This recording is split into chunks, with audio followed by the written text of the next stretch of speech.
From the 7,640 Philippine islands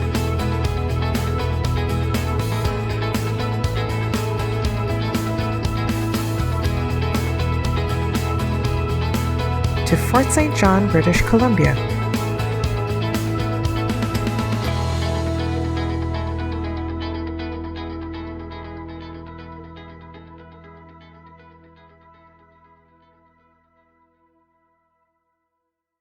This is SITU Thriving in Our New Bayan.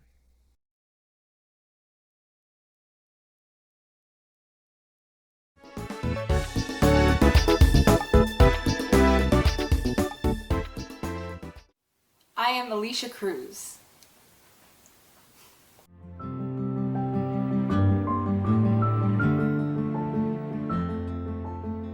As for circumstance, before I came to Canada, my mom was already working with a company in the Philippines and they were able to open another company in Canada, and her boss brought her to Canada.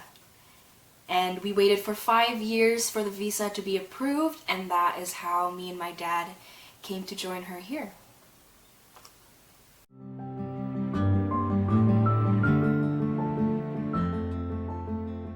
Being away from my mom for 5 years, I was a very confused child. I don't remember much, but I do remember being excited to be able to be together as a family again. And so I think I was able to put on a very optimistic mindset and just waited patiently.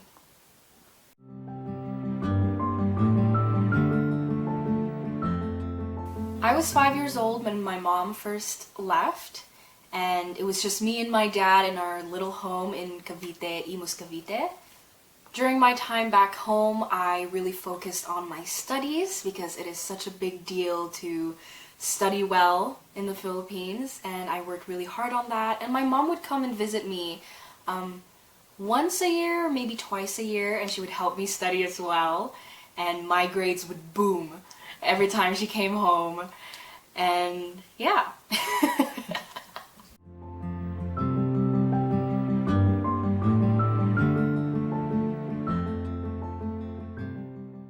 Upon arriving to Canada, we landed in Vancouver, where my mom and her co-workers/friends were there to welcome us. Leaving Philippines was a really sad experience for me. Just leaving my family back home and having to start a new life. But at the same time, I was very excited to finally be with the family together again. And my first impression of Canada when we landed in Vancouver was that it's so clean, no traffic, and extremely cold.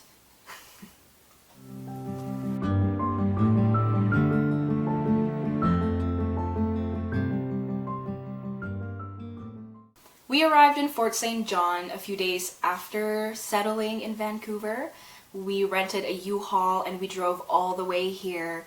It was a 2-day drive for us, and I was able to see the beautiful views that BC had to offer, and it's something that I've never seen before. I felt like I was in a different planet, I suppose.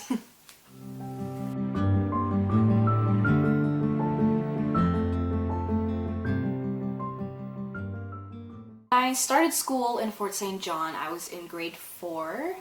I attended Duncan Cran Elementary School, and I remember feeling extremely nervous. I wasn't very confident with my English, and I was very closed off and shy. I started opening up a lot more when my teachers would come up to me and actually understand how I was feeling, and I had someone else to talk to, and that really helped me make friends because I had someone that I could trust in the room. And I think that's just how it started for me.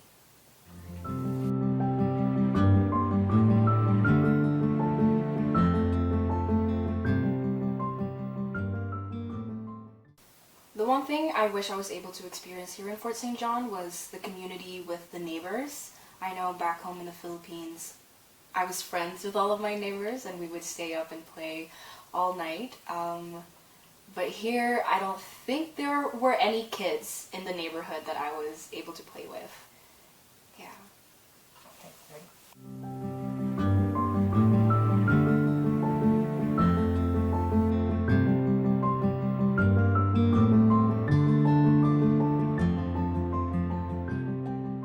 Having the Filipino community in Fort St. John really reminded me of home and remind me that my roots were in the Philippines. I think I was so distracted by trying to fit in and becoming friends with all of the people at school that I eventually forgot to speak Tagalog as well. And the Filipino community and the friends that I made really helped me like tune in back to the Filipino roots.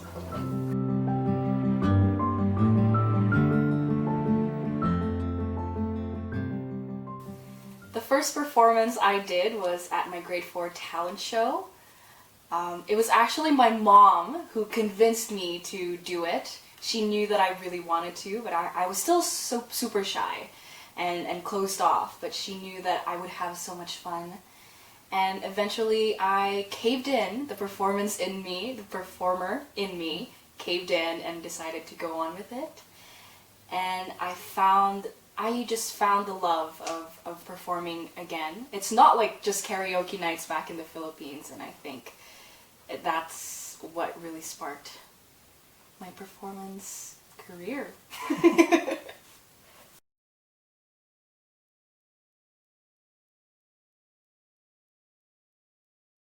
After performing for the talent show, I had a lot of faculty ask me to perform for assemblies and stuff, and that carried on to middle school as well, performing for talent shows and Canada Day assemblies and Remembrance Day assemblies. And I found out about music theater in middle school because it was an elective at the time, and in my mind it was like, this is performing but extra, so I just wanted to try it out.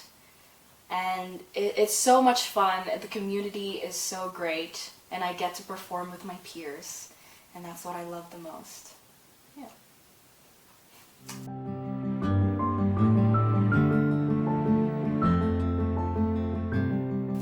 What I hope to contribute as an immigrant here in Canada is to be a representative, a Filipino representative in the arts, especially in music theater. I know that diversity is a thing that we are also working on in all parts of the world, and it also happens in the arts, and we've had so many talks about that, and I just want to be a face for young kids who look like me and help them realize that they can do anything that they want. Yeah.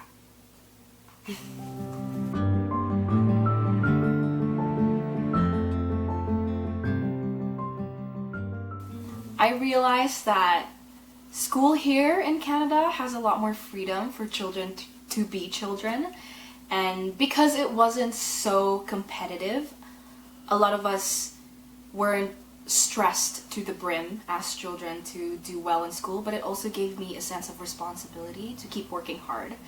Because even though there's not that much stress, I think it was my job to do well in school.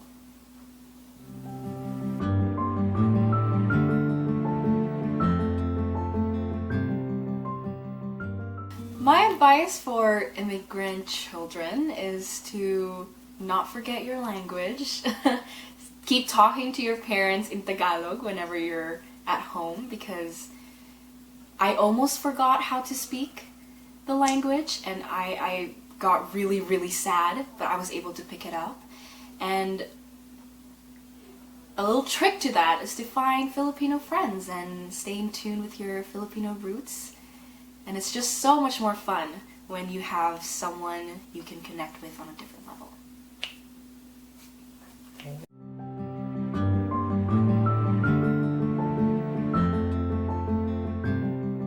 I hope that the Filipino Canadians in Fort St. John can bring back the community that we felt, I think back in 2015, where the Filipino community was really booming and participating in all of the events. During Canada Day, the World, what is it called? World's Fair. Oh, the World's Fair, and we had our own celebration of Independence Day.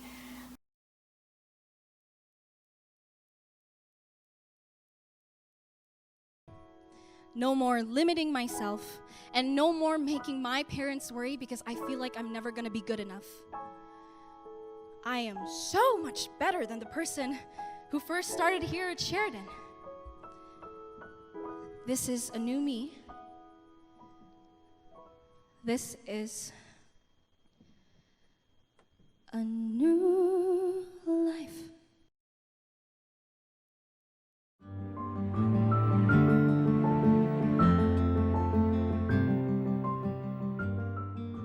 To my fellow Canadians here in Fort St. John, I would like to thank you. I felt very welcome and I felt heard and seen, and I hope that you continue to make this community a welcoming place for all of the other immigrants and all of the BIPOC people that will reach this place and make them feel at home as well.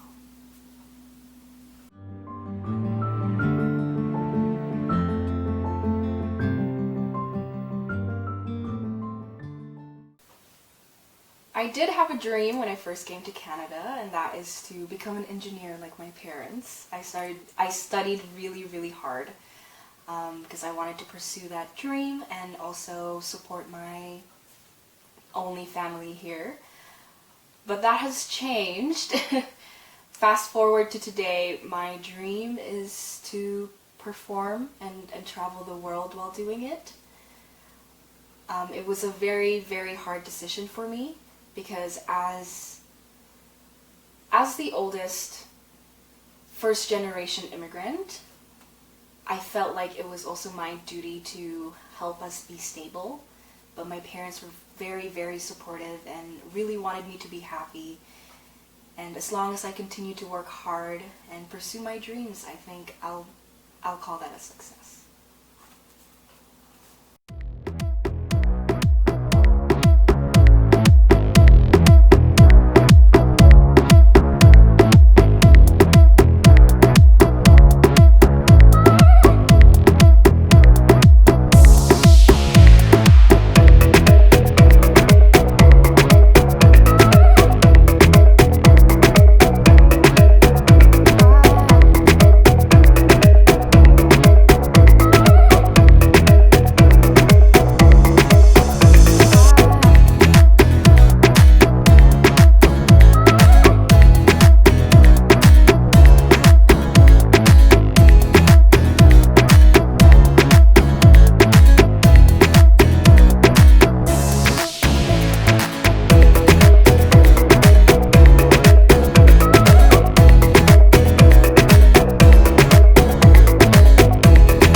Oh, I feel like we had more freedom in the Philippines.